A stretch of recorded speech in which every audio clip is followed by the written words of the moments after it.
Nous sommes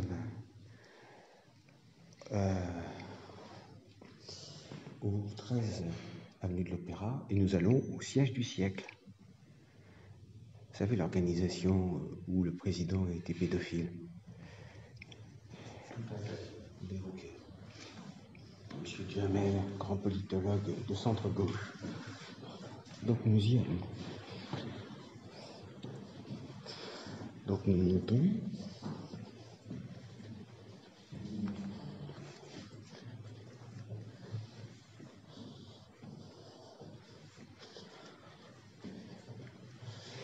Alors c'est au deuxième étage. En toute bienveillance, bien entendu. Alors, des locaux très spacieux. Et nous allons sonner.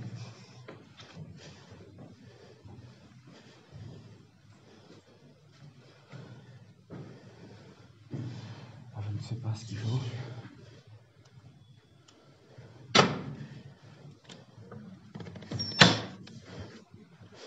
Bonjour madame. Excusez-moi de vous déranger. Pourrions-nous parler à monsieur Étienne Lacour, s'il vous plaît? Les personnes sont avec moi. Ah d'accord. Monsieur Étienne Lacour, s'il vous plaît. Vous avez rendez-vous? Non. Ah, je sais pas ça. Ou madame Bérard-Quélin. Nous sommes des jeunes d'Oligarchy Watch. Nous... excusez-moi parce que j'ai le masque. Ça, et on a du mal à respirer avec le masque. Oui, ça c'est sûr. Et donc, nous aimerions parler avec eux. Oligarchy Watch. Voilà. Oui. Et nous aimerions parler de la réforme du siècle avec eux. Vaste sujet, vous me direz. Je sais que M. Étienne Lacour veut le réformer, veut l'ouvrir. C'est ce qu'il a dit à la presse. Nous, on est très intéressés par ce club, parce que nous étudions l'oligarchie. C'est un club quand même très fermé. Bon, il y a eu l'affaire du Hamel, comme vous savez. Et donc, nous aimerions parler avec lui de ce sujet.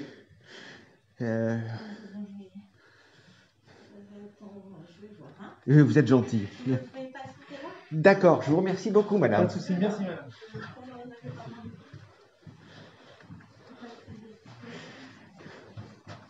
Ce serait bien si on pouvait avoir un petit entretien député à élire. Ah, c'est lesquels députés? C'est les futurs... Ah, mais tu dois chiner tout ça, tu vois. C'est les futurs députés, ça. Ouais. Tu dois filmer tout ça. Concret de la presse française. Ah, c'est bien ça, 2 minutes. Ouais, t'es dans le cœur de la République, là.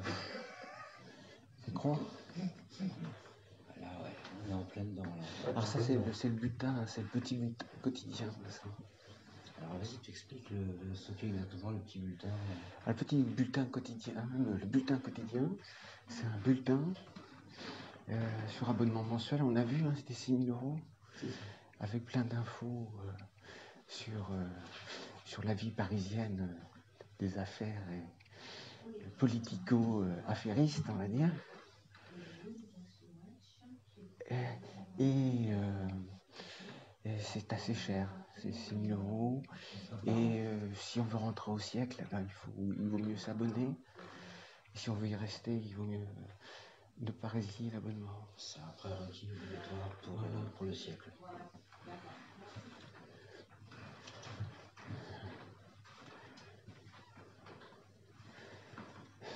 L'Union européenne, les pauvres.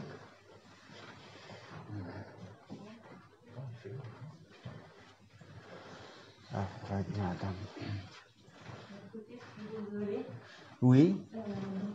Monsieur Étienne et Madame Marine Berquin sont en conférence. Enfin, sont Oui, d'accord. Et donc, éventuellement, je ne sais pas si vous avez les coordonnées ou quoi, mais je veux dire, ils ne peuvent pas vous recevoir.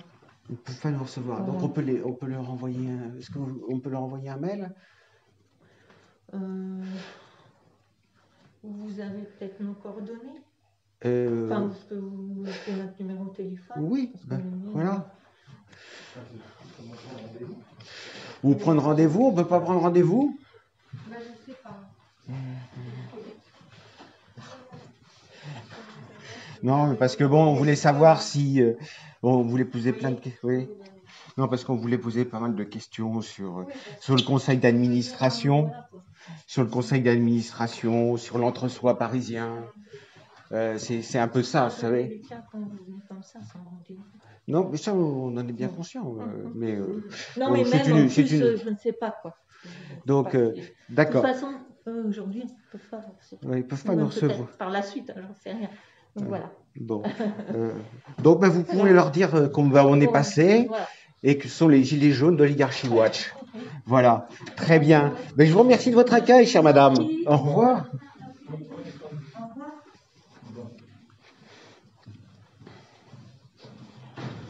Donc, les amis, comme d'habitude. Là, c'est le filtre à café, là, c'est le... Bon, oui, j'ai bien insisté que vous étiez gilets jaunes. T'étais pas obligé. Simplement le Garchi Watch. Oui, mais les gilets jaunes de l'Oligarchy Watch. Oui, les gilets jaunes, ça passe pas. Ah, bah ici, ça passe pas. Ça passe pas, ça passe pas. Bon, on va en parler un petit peu parce que devant cette dame, j'en ai parlé un petit peu. Bon, j'ai la carte, hein, donc. Oui, mais bon, en général, quand on a un numéro, un mail, ça aboutit pas à grand chose. Ça n'a jamais abouti. Hein. C'est une fois de plus. C'est un Est-ce qu'on se met là pour parler On est bien. Il dort pas dans son bureau. Non. Non, mais il passe pas à la télé, monsieur. Il aime la discrétion. Étienne Lacour. Alors, qui est Étienne Lacour? Oui, Étienne Lacour. Et bah, je n'ai pas sa photo. Le problème, c'est que je suis dans le mauvais sens. C'est-à-dire qu'on me voit. Tu le mets dans l'autre sens. Filmer le Voilà.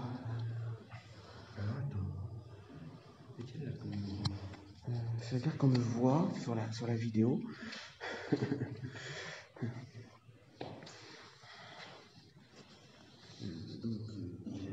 C'est tout attaché à la cour. Oui. Étienne Lacour.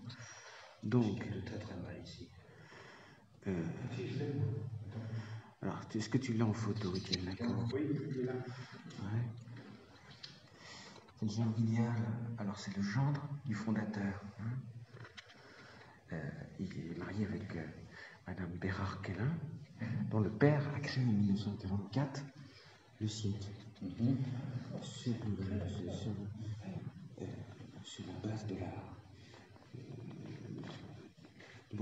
la base de l'organisation de la franc-maçonnerie. Oui, c'est un peu le même système. Ouais, c'est le même principe de maillage. Voilà. Et puis, donc, si tu y rentres, pour y rentrer, il faut avoir l'accord du conseil d'administration et 2 votes négatifs valent à un vote positif. D'accord. Bon. Il a écrit d'ailleurs le petit vécu, Étienne Delacour, le livre, et le petit vécu, Jacques Chirac, président, Étienne Delacour. Nicolas Sarkozy, il a couvert tous les présidents. Nicolas Sarkozy, Ouais. un cours en livre universitaire.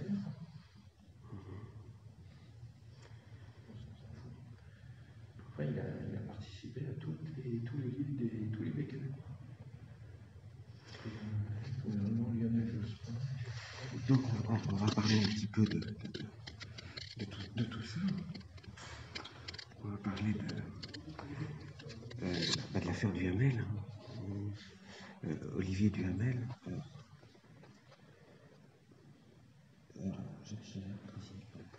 L'affaire Duhamel. Et dans l'affaire Duhamel. On va dire que le navire coule, clairement. Bah oui. Alain Minc parle même d'un astre mort. Donc, en fait, le siècle était dirigé de fait par Marc Guillaume, qui était ancien secrétaire général du gouvernement, qui est maintenant préfet de l'Île-de-France. Et Marc Guillaume dirigeait le siècle de fait avec Alain Duhamel, pas Alain, mais il n'y a aucun lien, hein, parenté, avec Olivier Duhamel et Jean Veil. Jean Veil, et les familles Duhamel et Veil étaient très liées, c'est deux familles centristes. Le père d'Olivier Duhamel était ministre centriste, Jacques Duhamel, de Pompidou. Quel était le lien? Ils étaient très liés, les Veil et les Duhamel étaient très liés. Donc Jean Veil, avocat d'affaires, dirigé de fait avec Marc Guillaume, surtout Marc Guillaume, qui était le roi soleil de l'organisation, qui est un énarque conservateur, qui ne reçoit dans son bureau que si on a une cravate. Tu vois le genre de type, l'énarque, la grosse merde d'énarque, quoi, tu vois. Donc, la grosse merde d'énarque, quoi, qui nous dirige. Donc, il dirigeait à eux trois, disons, avec un autre juriste d'ailleurs. Tu veux que je t'aide? Attends, tu vas me passer ça. Quel était l'autre juriste? Je vais te dire, ils avaient ancré à dire avec ce juriste. Là, c'est Marc Guillaume.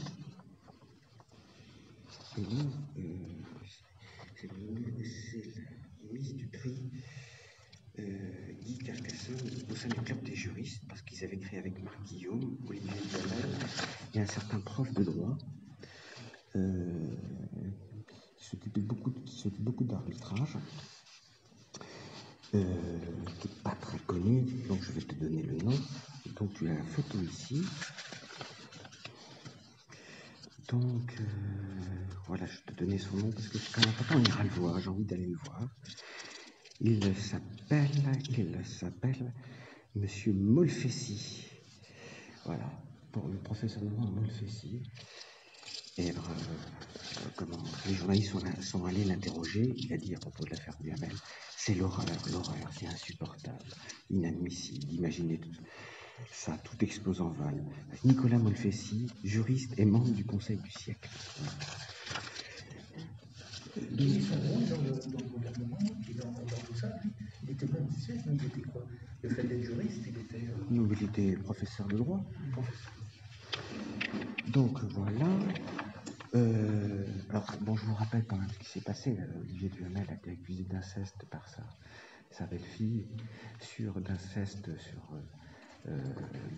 d'actes pédophiles sur son beau-fils, je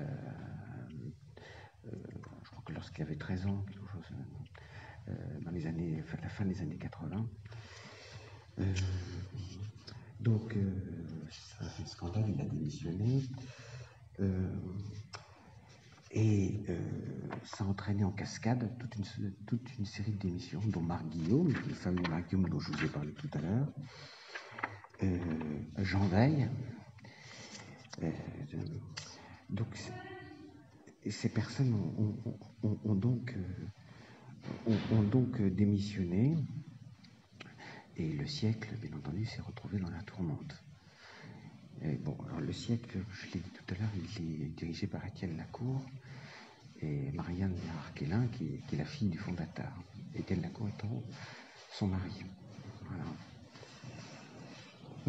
Que dire d'autre? Au siècle, on disait toujours jalonnesclant. Il fallait toujours...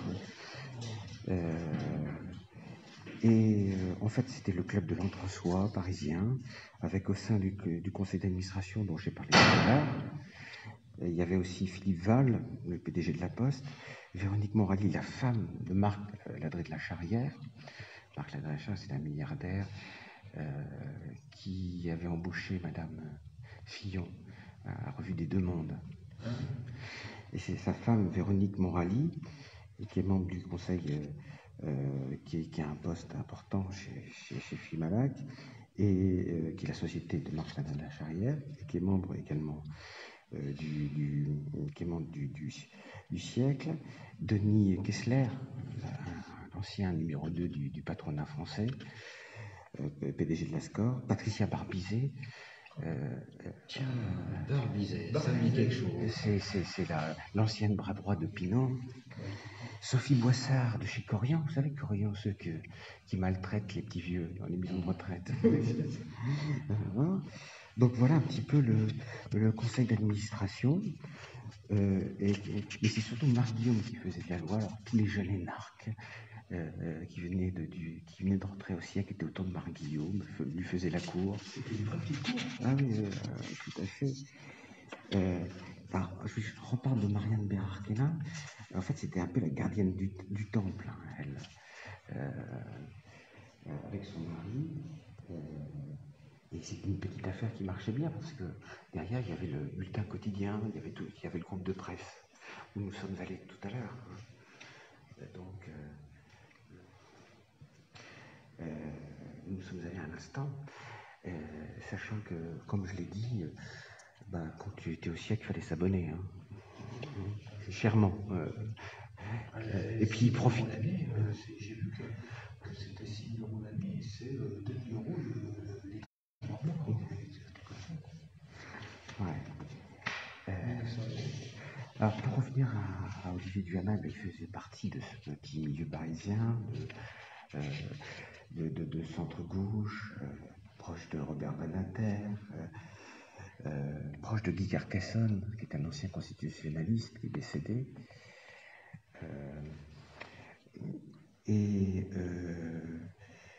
Il était, qu'est-ce qu'on peut dire sur lui? Peut-être animé, parce que, ouais, je sais pas si je peux, ouais. Qu'est-ce qu'on peut dire d'autre?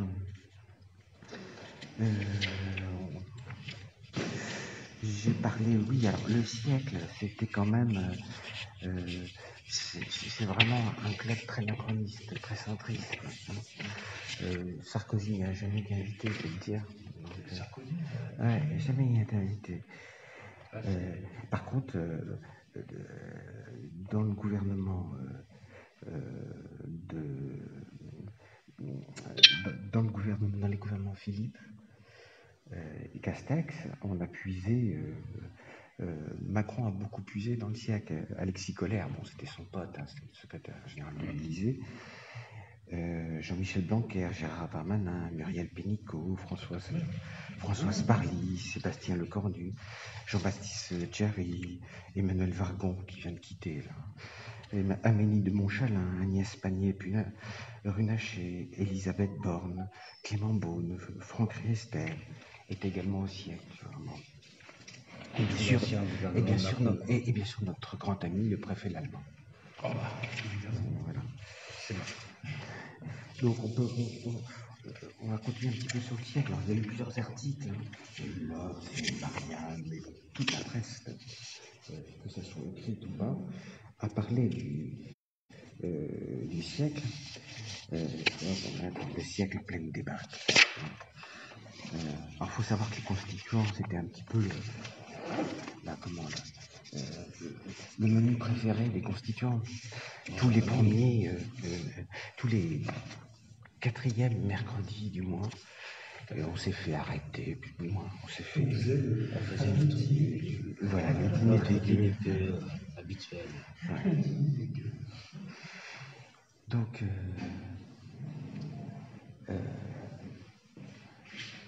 et qu'est-ce qu'on peut dire d'autre? Oui, alors Alain Minc, qui a toujours la tendue, par moments qui est amusant, qui se croit toujours au-dessus des autres, a dit, à propos du siècle, à 30 ans, vous y allez pour vous faire des relations. Après, vous y rencontrez des esprits jeunes. Et quand vous comprenez qu'il n'y a que des vieux, vous n'y allez plus.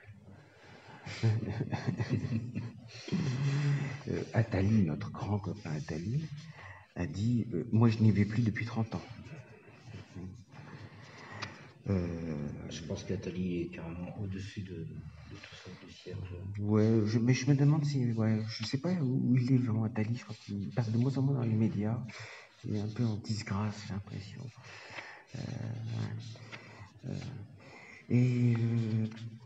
Alors, qu'est-ce que disait un membre du siècle? Il disait ces agapes transpirent un entre-soi incurable et maladif. Un membre du siècle, il a dit ça à Marianne. Alors, pour être très juste, le 6 janvier, le conseil d'administration du siècle a précisé qu'ils étaient attachés au respect absolu de l'intégrité physique et morale de la personne humaine et condamnent avec la plus grande fermeté tout acte qui portant atteinte et en particulier toute forme de violence sexuelle. Voilà, on est rassuré. Hein. Alors oui, j'ai oublié de préciser, il y a quand même le président Noël, qui est le président du tribunal de Paris, qui est membre du conseil d'administration. Ça pose un problème, parce qu'on est en pleine affaire judiciaire, ça pose un gros problème pour moi. Hein, quand même. Et tous beau monde se retrouvent dans les loges. Oui, Oh, bien il y en a sûr. certains. Alors, C'est comme le coup de Dupond-Moretti qui défend dans l'hémicycle un maire qui a eu justement qui a été. lui, il est en plein conflit d'intérêts partout. Oui, oui. Et donc, qu'est-ce qu'on peut te dire d'autre? Oui, alors bon, Jean Veil a démissionné. Alors il y en a un autre membre du siècle qui dit c'est surtout un truc d'énarques et de Sciences Po qui se retrouvent entre eux. Les autres sont là pour observer cette comédie humaine de gens intelligents et qui le savent. Oui, je ne sais pas s'ils sont si intelligents que ça, mais je crois intelligents. Bah tiens, toi qui parles d'ENA, que penses-tu du remaniement justement de l'ENA Oh, c'est de la poudre aux yeux. avec un nouveau nom, tout beau, tout neuf Alors, autre constat, les juges, les procureurs ne viennent plus, parce qu'ils ont tellement la trouille de se retrouver avec des mecs pas clairs. Alors, j'en ai parlé tout à l'heure, mais monsieur, Étienne Lacour a dit, je crois que c'est à Marianne, il a dit, je reconnais que l'on va devoir se diversifier. Et justement, je voulais lui parler de ça. Parce que, exactement, de faire rentrer les gilets jaunes, par exemple. Si l'ouverture est ouverte pour qu'on puisse comprendre ce qu'est l'entre-soi, peut vous intéresser. Donc voilà. Oui, alors disons qu'il y a aussi une banquière dans le conseil d'administration, Odile Renaud-Bassot, et Nicolas Bavresse dans le conseil d'administration. Bon, il y a des personnalités très importantes, le futur président d'AXA, dont on parlera, on fera un spécial sur lui, dont j'ai plus le nom. Je suis désolé, mais qui est un personnage très important au sein du siècle, c'est que le futur président d'AXA qui est à la fois ami de Macron et de Fillon. Ah, tu veux parler de Castex? Non. Écoute, son nom m'échappe. Il ne devrait pas. Attends, on va chercher. C'est un avocat. Il est avocat ancien. Ancien secrétaire, ancien directeur adjoint du cabinet de Fillon et ancien directeur de cabinet de Pascal Lamy à Bruxelles. Et c'est un personnage très très important dont on va Gosset-Grainville, voilà, Antoine Gosset-Grainville, qui est membre du siècle et qui est pour moi le personnage le plus important. Alors, il y a un nouveau président au siècle, il y a un tout nouveau président, c'est Pierre Selal. Alors là, c'est vraiment la grosse merde d'énarques. Mais vraiment la grosse merde. C'est quoi son profil, à part le fait qu'il soit énarque? C'est un mec qui se croit vraiment au-dessus des autres, qui a eu la chance de bien parler anglais, ce qui l'a aidé à rentrer au Quai d'Orsay, ce qui est assez rare pour sa génération, je crois qu'il a 69 ans, quelque chose comme ça. 68. Il est dans un cabinet d'affaires dans le cabinet d'affaires Auguste de Bouzy, on retrouve l'ancien premier ministre de Hollande, ancien ministre de l'Intérieur, tu vas me dire son nom, ancien maire de Cherbourg. J'ai du mal avec les noms en ce moment. Et bon, il y en a plein. Hein. Dans Auguste de Bouzy, en fait, tu rentres dans le cabinet d'avocat d'affaires, c'est pour exploiter les relations que tu as dans le secteur public, je veux dire. Et tu les mets au profit du secteur, tu mets tes relations au profit du secteur privé. Donc, et je crois qu'il est président de la Fondation de France quand même. Donc, et ouais, il est président du conseil d'administration. Il est né à Mulhouse. Qu'est-ce qu'on peut dire sur lui? Qu'est-ce qu'on peut dire?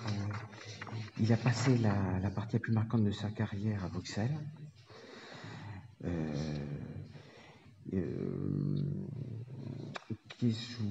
On disait que c'était l'homme de la France à Bruxelles. Les uns beaucoup rappellent son autoritarisme, qui a fait trembler, voire pleurer les plus impressionnantes. Les autres l'ont surnommé Louis XIV. Le mec, il a jamais bossé de sa vie, quoi. Le mec, il a jamais bossé de sa vie, il a pas un vrai boulot, quoi. Il se permet, toi, il a la grosse tête, tu vois. C'est ça, les nards. C'est ça qui nous fout dans la merde. C'est ces gens-là.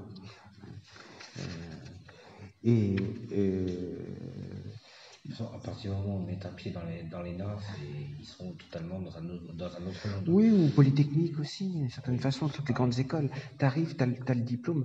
Comme disait quelqu'un, j'écoutais quelqu'un qui disait, mais à l'ENA ou au Polytechnique, on n'apprend rien. On a passé le concours, puis après, on est tranquille.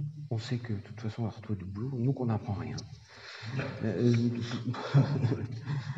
Donc, c'est pas la peine. On va trouver du boulot après. Alors, ouais, tout ça, c'est le réseau, c'est machin, c'est l'assurance chômage. Oui, c'est l'assurance chômage à 4 000 €. Ouais, plus que ça. C'est l'assurance chômage à 7 000, minimum. Ouais. Alors, c'est un type qui aime Pierre Solal, c'est un type qui aime abreuver la presse. Il y avait, on lui a proposé Rome la dernière fois pour son dernier poste. Mais il a préféré tourner à Bruxelles. C'était un peu le poste de trop. Il connaissait un peu trop tout le monde. Il était un peu désabusé. Il y a le site Politico en langue anglaise, parce qu'il y a la version française, je crois, qui a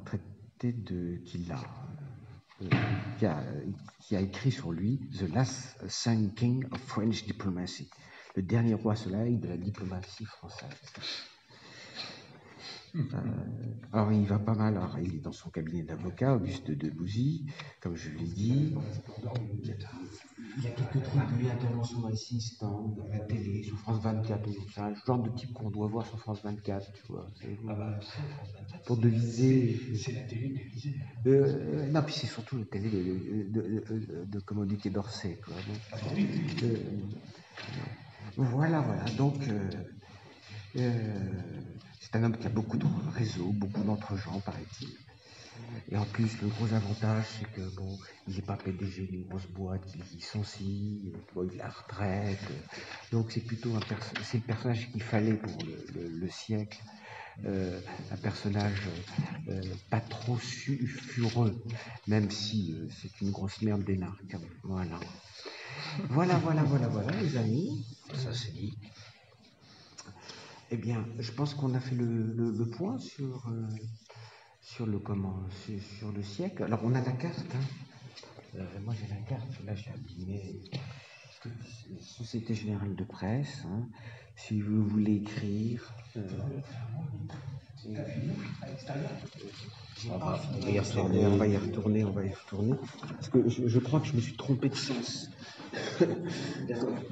Alors, on va retourner. Hop, on va prendre ça. Ok.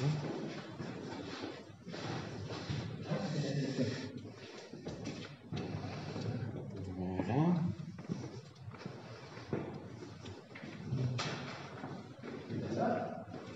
Société Générale de Presse. Le salaire et les tarifs. Oui, c'est là. La correspondance économique, c'est tout le bulletin quotidien en fait. Oui, c'est le bulletin quotidien. Oui, voilà, t'as raison. Alors, comme je le disais tout à l'heure, si tu veux y rentrer, il faut déjà t'abonner. le siècle. Et après, t'as vu si tu l'abonnement, veux y lui. rester, il faut continuer à t'abonner. Comment t'as pas invité au dîner 10 par an, 6 mois à 2750 et 3 mois 1500. Événement en perspective.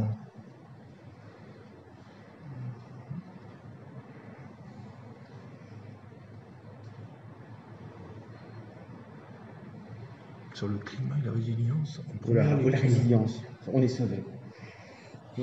Ça, c'est le grand truc à la mode, la résilience. Les dirigeants de gauche se donnent un nouveau rendez-vous fin mai pour travailler sur le programme avec la société civile. Oui, ça a l'air un peu nulard. Hein. Je préfère la lettre A. Il y a plus d'infos confidentielles quand même. Mais il faut dire qu'ils ont pu leur dîner. Ils ont pu... Les femmes et les hommes et les pouvoirs. Alors, s'il faut quand même préciser une chose, on est très fiers parce que les constituantes ont quand même, réussi un coup extraordinaire. Rappelons-le. Tu vois de quoi il s'agit? Lequel? Ah bah écoute, on a réussi quand même il y a quelques-uns. Regardez. Sors le document. Ah, la liste authentifiée par Mediapart, s'il vous plaît. Donc, quotidien à parler.